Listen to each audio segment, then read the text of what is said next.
Hey everybody, welcome back to the channel. More Birthright here as we wrap up the political domains for the northern areas.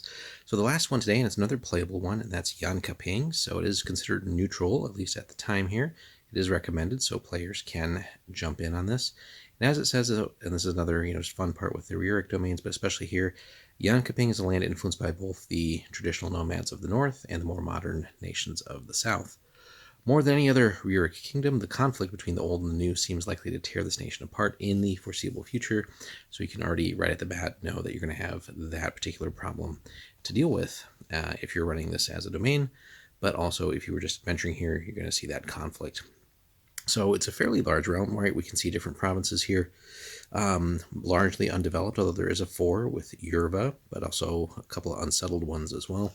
The law, as you can tell, is all over the place. The temple's somewhat divided, with one secondary church there, and then the guilds as well, but some of that does seem to be tied to the politics as well.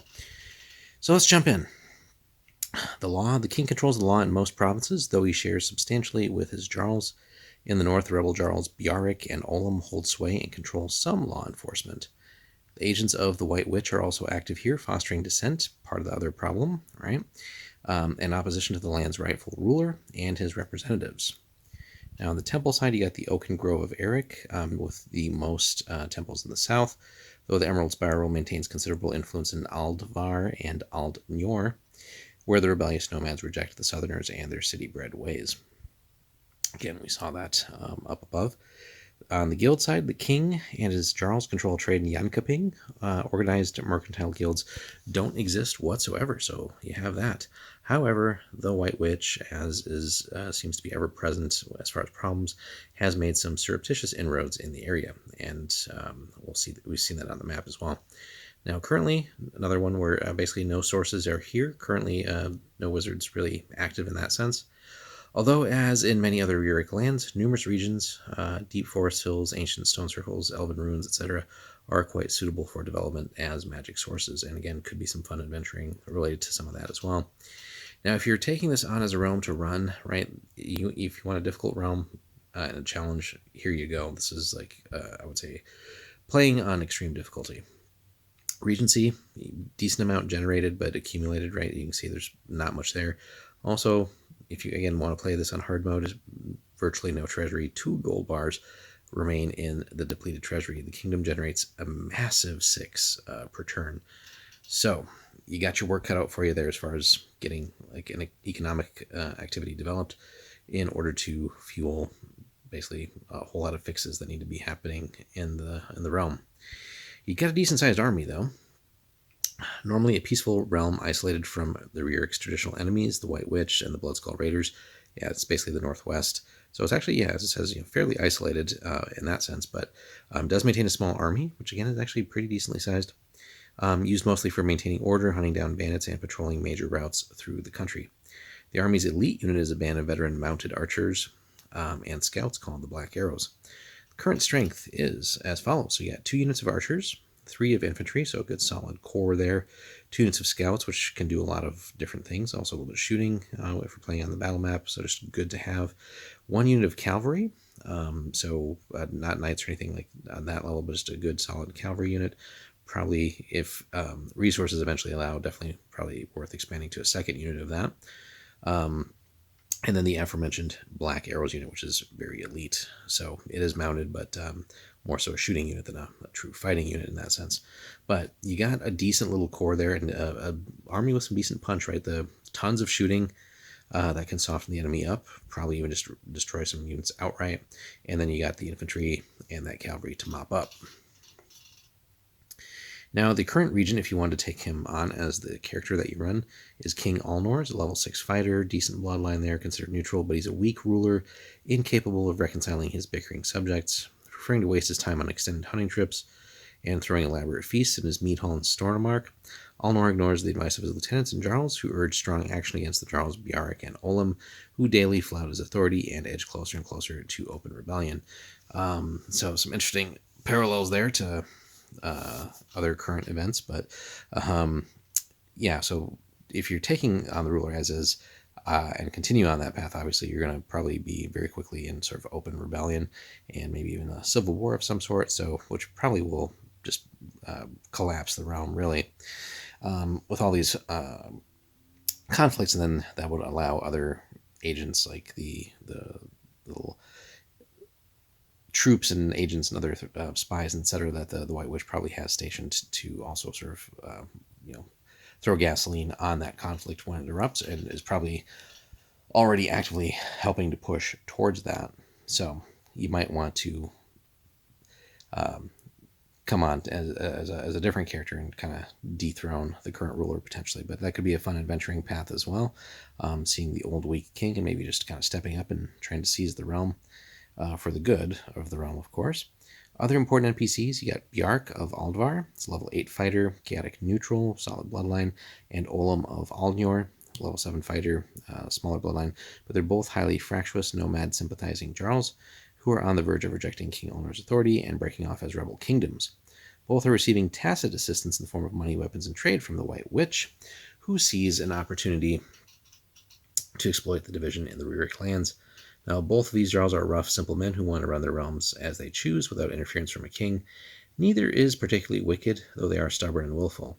They would readily reject the aid they've been receiving should they ever learn its true source, and that could be maybe sort of like an initial quest that you're tasked with, whether it's by the king, should he sort of like actually wish to rule the realm, or maybe some other agents, or some form of service to the realm, where you start investigating that and uncover that, and maybe that is what helps bring those other two Jarls in line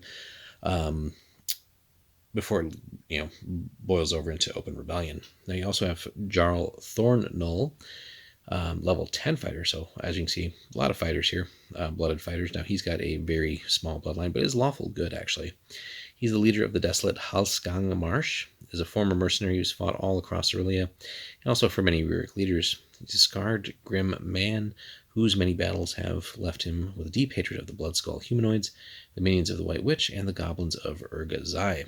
Should he ever learn that the two renegade Jarls are backed by his hated enemy, the White Witch, he will call for their immediate removal and arrest. He will even offer to lead the armies sent to capture the men.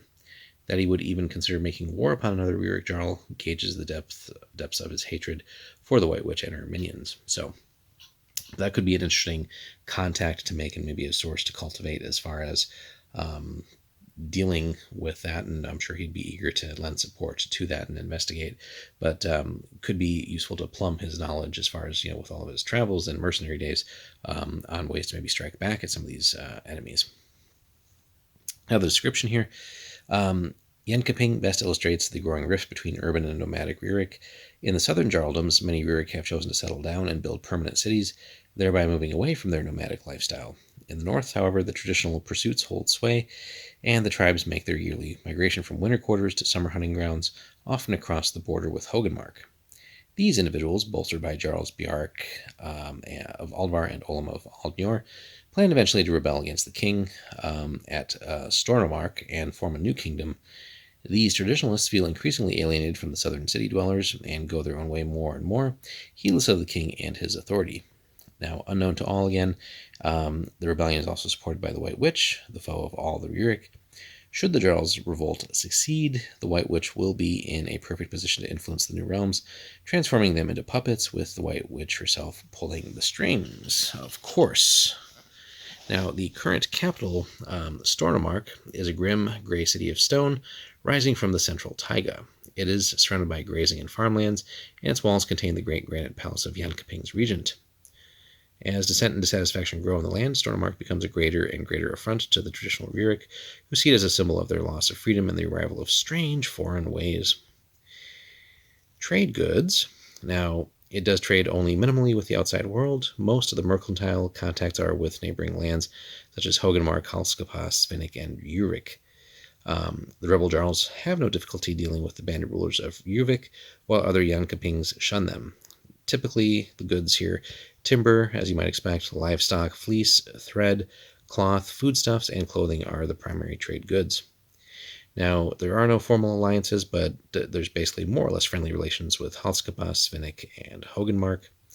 And enemies, again, similarly, kind of with the isolation being in the sort of far northwest, there's no major active enemies, although, again, the White Witch is really the active threat to all the Rjurik.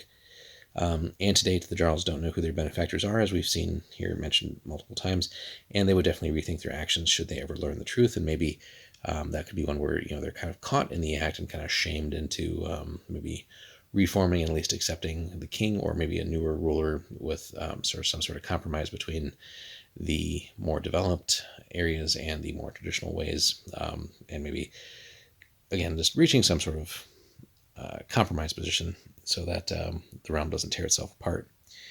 Now, last but not least here, special conditions. From his lonely castle in the frozen province of Rjurik, Jarl Rjurik is another level 7 fighter here, minor, bloodline, candidate good, controls what little law exists. Here also the Ulthrugard tribe waylays unlucky travelers, and rumors abound of a new and powerful Anshe called the Ice Fiend. This creature is said to resemble a frightening statue of pure ice, and it roams the land only on the coldest days of winter to tear apart nomads' shelters, freeze them solid, and carry their bodies off to its unknown lair. The Ice Fiend's exact history and nature remain a mystery, for expeditions sent to slay it have returned either empty-handed or not at all. So, another fun little bit for adventuring potentially here. So, that could be a fun sort of high level challenge as far as not necessarily getting into the political stuff and all that, but just like, hey, a good old monster hunter as sort of a supernatural threat that should be removed, especially if it is really an Anshe, not just some sort of other monster, but that could increasingly cause problems should it grow more powerful or more bold in its attacks. So all in all, Jankaping is a interesting one to wrap up this section. Again, you've got a decent army, and that's about really all it's got going for it. Largely undeveloped. You got two sort of hostile territories within your own realm that are looking to break away. So you got internal political conflicts. You've got the sort of cultural conflict with the traditional versus somewhat more modern portions of the country, more civilized portions of the country. You've got the sort of scheming from an outside adversary with the White Witch. You got this potential Anshe. And really just because of the disorganization, sort of lack of unity, stability, and really any kind of major developed economy, you've got virtually no resources to really start fixing these things. So there's different paths you could take. It definitely would be a tough one to run the realm, but again, could be a major achievement. You do have some things going for you. Really, you're somewhat isolated from direct contact with some of the enemy realms, but that's about it. But again, trade, I think, could be developed a little bit more. And then should we adventure in here, again, there's just plenty of things to do. So a lot of great opportunities there, just from some good old monster hunting to maybe exposing the agents of the White Witch and her influence and helping to stabilize the political crisis. So all in all, Jankaping, really fun one. Let us know, guys, if you've adventured in here or run this as a realm, your thoughts on what the possibilities are. Hit us up in the comments, like and subscribe. If you want to see videos like this early, head over to our Patreon and give us some support there. We appreciate everybody who does. There's some exclusive Birthright content on there as well, and other D&D settings and more. So thanks so much, guys, and we'll see you in the next one.